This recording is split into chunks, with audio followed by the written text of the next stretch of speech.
How to unlock WhatsApp locks? First of all, you will have to open the WhatsApp app. So I'm opening.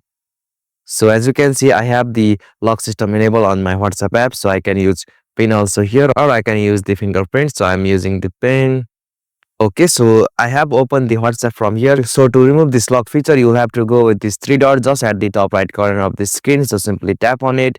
And from here, you'll have to go with the settings. Alright, so after this, you'll have to scroll down and find the option app locks. So simply tap on it.